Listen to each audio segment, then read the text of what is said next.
In filmmaking, blocking is simply where the subjects are positioned in relation to the camera and vice versa. It's been a core aspect of cinema since the beginning, having been inherited naturally from theatre. However, its distinction in film form is that the camera is diverse, both in framing and how it may choose to navigate the environment. Maybe that's parallel to the actors or sometimes in response to them, or completely of its own accord. This all allows for the creation of interesting, exciting, dynamic possibilities for creativity and visual storytelling.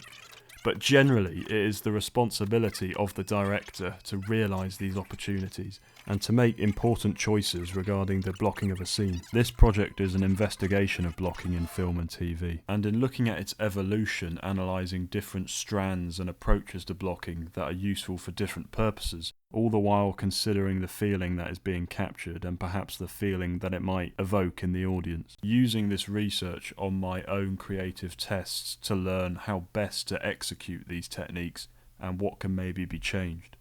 To help narrow down my research, I first had to decide what my practical piece would be, to which I ended up settling on a narrative scene but shown 3 different times, each time blocked a different way in terms of the camera. Not the actors would stay the same, but just the camera each time visualizing it in a different way. But that way the different blocking technique each time can have a real sort of purpose, showing and visualizing different elements of a character's motivation and what they're actually doing in a scene that weren't necessarily obvious in the first version of it.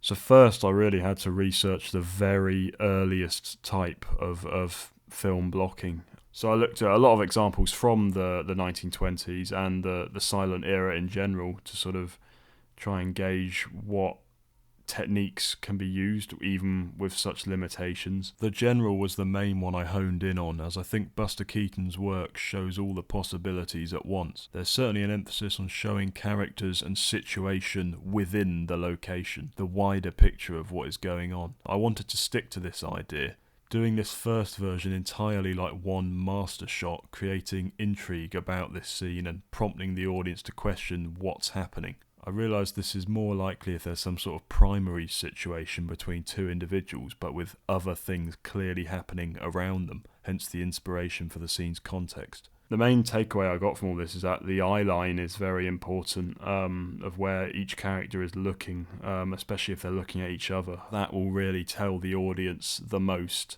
about what the character is thinking about the people they're with. And what they're looking at, what they're not looking at. But also there's something fun about having characters leave and re-enter the frame, which even in those early days they were starting to do. Although there were endless difficulties achieving this shot, with time really starting to run out, I still wish I'd made more of an effort to control the entrance and exit of the old man character. I think his return into the scene is not sharp and sudden enough, both in terms of the actor's movement and the framing of the shot in general. For the middle scene, I knew I wanted to go a lot tighter, really try and use some panning and some tilting, some just full-on sort of tracking at some points, but also using some singles as well, do a bit of reaction sort of intercutting in the edit. Really I looked at a lot of Hitchcock because I think he is very good at these sort of group shots, and how to sort of separate people, split them up, introduce new characters, have other characters leave the frame. But also he's very good at showing a feeling, which is what I was all about trying to achieve.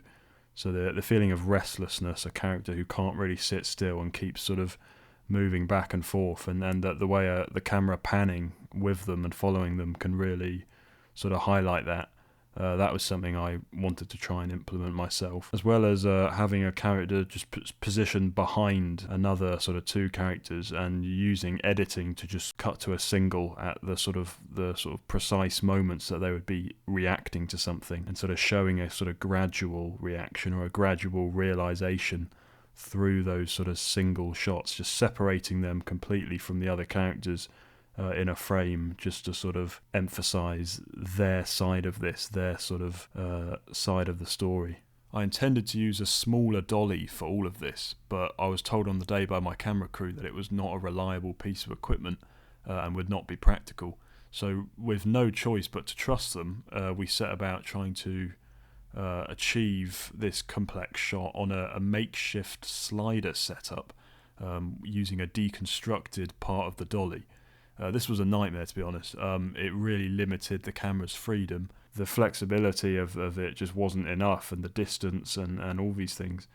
As you can see here, the final shot doesn't exactly match the pacing and design of the previs, but it isn't miles off. I'm kind of mixed about the result, as while it does feel a bit more flat and basic than it could have done, I think the emphasis on a more 2D image, of sort of left and right, up and down sort of axis, is sometimes interesting as well. You could say it's all a bit rudimentary, but there's still an attempt at emotional connection with the audience, which is just two people together on camera looking at each other, and the effect that has, especially with the context of who these characters are and how they feel about each other, and what may or may not happen in this frame as they are moving. Really, I wanted to sort of flip it on its head and have the two characters not quite facing each other, or at least one of the characters sort of rejecting that expectation, and feeling the stress of the other sort of lover in the situation, who's desperately trying to get the other one's attention, but nothing's working.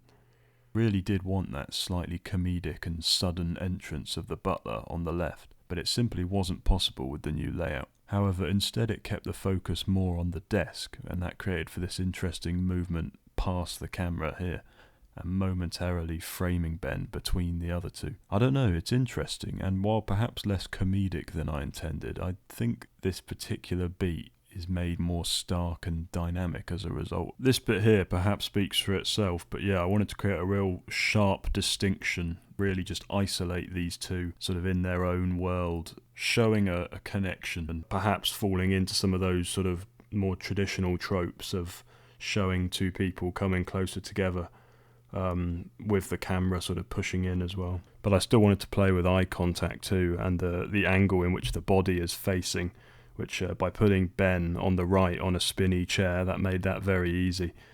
So he's not quite playing ball 100%. The final version of the scene was what I called the modern version, using predominantly handheld camera work, shallow depth of field and close-ups. I wanted to use this approach to align the audience this time with the older man, who was mostly absent from the other two scenes, and using the freedom it offers to show what was going on sort of outside of the scene, or the stage, so to speak, and what he was up to and how he was feeling with these more sort of intimate shots, highlighting how this modern style takes narrative storytelling liberties and contrasts the earlier methods by not cohering to the theatre aesthetic at all, really. At some times my aim was to treat it more like coverage, as for better or worse that can be the modern mindset with this style of shooting, and sure enough, this was the easiest section to achieve, as at times you are literally just pointing the camera and seeing what you can pick up. Of course, there was still some coordination and planning, various takes, figuring out the best places to stand and to point the camera. I didn't feel loads of research was necessary, as this style is so current and we see it basically everywhere, but I still made sure to remind myself of where it can work very well, as well as discussing how we best wanted to visualise the brawl that happens. I knew editing would be used, but I wanted to avoid something like this, something sort of messy and widely criticised by moviegoers and filmmakers alike. So I opted to keep the framing somewhat open and breezy, on a 35mm lens, and try to not only show the action happening, but to time the camera movement with specific beats and marks that I gave to the actors, so still giving the scene some coordination and mapping instead of completely random coverage.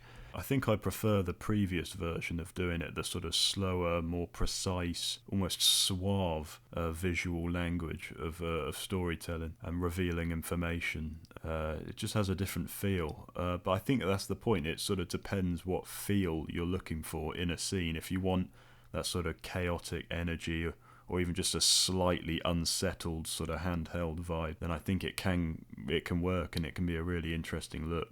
Or of course the more objective and I guess slightly voyeuristic feeling of that first scene, just presenting everything as it is, but giving the audience the freedom to look around and see what's interesting and see what's going on and figure out what's going on. Just briefly summarise the key thing that I've learned from this practical piece. I believe you have to completely know your physical elements.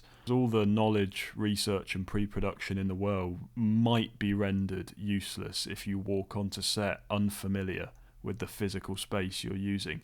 And the equipment, although in this case it was really just the dollies that caused us a problem. While I had surveyed and reviewed all of this stuff beforehand, the lack of a complete 100% familiarity simply meant that certain things that had been planned could not be achieved, or at least not in the same way, not in the ideal way, even if substitutes and alternatives were still possible.